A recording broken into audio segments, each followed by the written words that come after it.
Qu'êtes-vous venu faire à ces Journées nationales du réserviste? Écoutez, d'abord, je suis venu répondre à l'invitation qui m'a été gentiment adressée. Et puis, je trouve que c'est une manifestation intéressante parce que ça permet de faire reconnaître quelque chose qui est, je pense, assez méconnu, la réserve telle que vous la concevez à l'heure actuelle.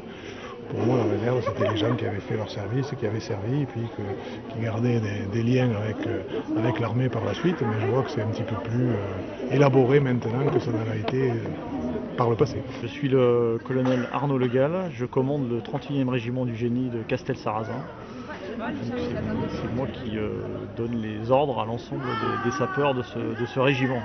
Donc parmi ces sapeurs, il y a des réservistes. Est-ce que vous pouvez nous en parler un petit peu plus?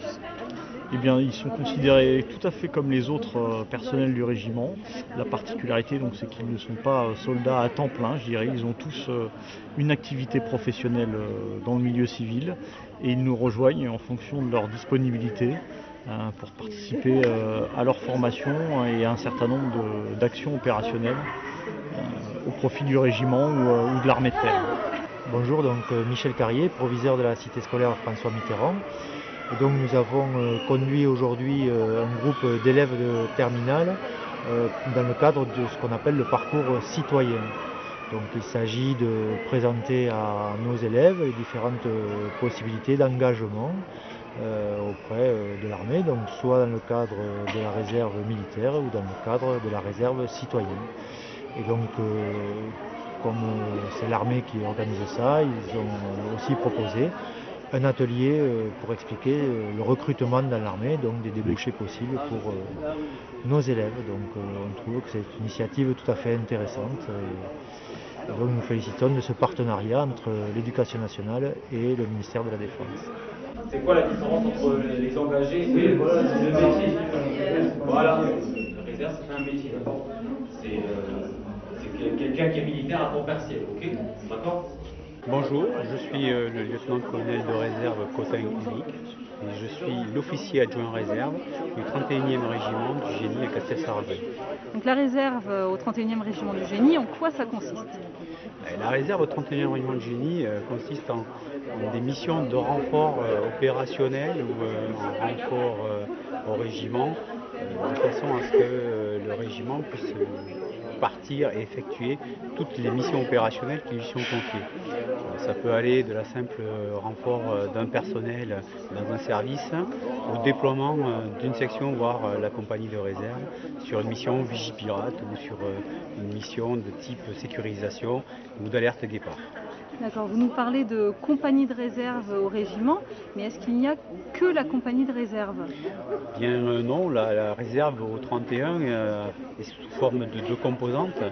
Une partie compagnie de réserve, donc la 5e compagnie, mais aussi les compléments individuels qui sont chargés de renforcer les services, que ce soit les services opération instruction, que ce soit les services RH ou que ce soit les services du BML, du bureau maintenance et logistique. Et vous, dans tout ça, quel est votre rôle? Moi, je suis le bras droit du colonel sur les questions en réserve. Je suis son conseiller et je suis chargé de faire appliquer la politique réserve dictée par le chef de corps. Concrètement, je règle les questions de budget, je règle les questions d'emploi, je m'occupe à mettre en place toute une politique de formation, d'instruction, en tout ça en liaison avec le capitaine commandant la compagnie de réserve et les chefs de service du régiment. En tant que réserviste opérationnel dans le monde civil que l'on apporte au monde militaire. D'un point de vue militaire, donc je suis réserviste, je suis le colonel Bernard Mariot pour la réserve citoyenne et je suis le chef des réservistes citoyens du département.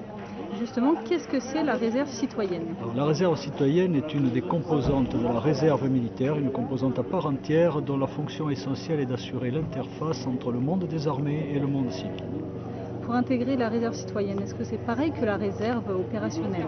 Pas du tout. Pour intégrer la réserve citoyenne, il n'y a pas de conditions d'âge, il n'y a pas de conditions particulières, hormis les conditions standards, de jouir des droits civiques, d'avoir un casier judiciaire vierge. Il suffit d'être volontaire et d'être recruté en tant que tel sur une lettre de motivation. Personnellement, qu'est-ce que vous faites dans la réserve citoyenne? Alors dans la réserve citoyenne, je m'assure de la communication et de la cohésion du groupe de l'ensemble des réservistes citoyens du département.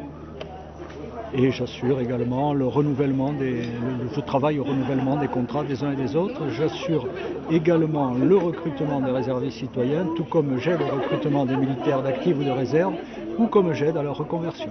Je suis première classe porte. J'ai signé mon contrat à la réserve il y a 2 ans. Et dans la vie civile, je suis responsable des ressources humaines à l'hôpital de Moissac. D'accord, mais c'est original ça. Pourquoi la réserve? La réserve parce que j'ai toujours eu envie. Et en fait, j'ai signé le contrat pour pouvoir trouver des valeurs, la cohésion, l'entraide qui n'existent plus dans la vie civile. Alors ce qui me plaît dans la réserve, c'est tout ce qui est la mixité. Il y a des étudiants, il y a des directeurs, il y a des anciens militaires de carrière et l'apprentissage de toutes les valeurs, entraide, cohésion, respect des ordres. Où êtes-vous réserviste? Alors je suis réserviste au 31e régiment de génie à Castelsarrasin. Et qu'est-ce que vous y faites? Alors pour l'instant je suis militaire du rang, donc première classe, donc on fait beaucoup de formation. Donc quand on va sur le terrain, on apprend à tirer, on apprend à se battre et ensuite on peut faire des missions de type Vigipirate ou d'aide à la personne. Les réservistes sont très importants pour vous. Tout à fait, ils sont primordiaux pour la conduite de l'ensemble des opérations. Sans eux, je ne pourrais pas remplir mon contrat opérationnel, c'est-à-dire l'ensemble des missions qui sont affectées au régiment, puisque j'ai vraiment besoin d'eux sur un certain nombre de missions, en particulier les missions Vigipirate, qui sont les missions de sécurisation au profit de la population française. Donc moi, je vais expliquer quelles sont les conditions pour rentrer dans la réserve, comment on y rentre dans la réserve, et qu'est-ce qui se passe juste après avoir signé un contrat. Okay.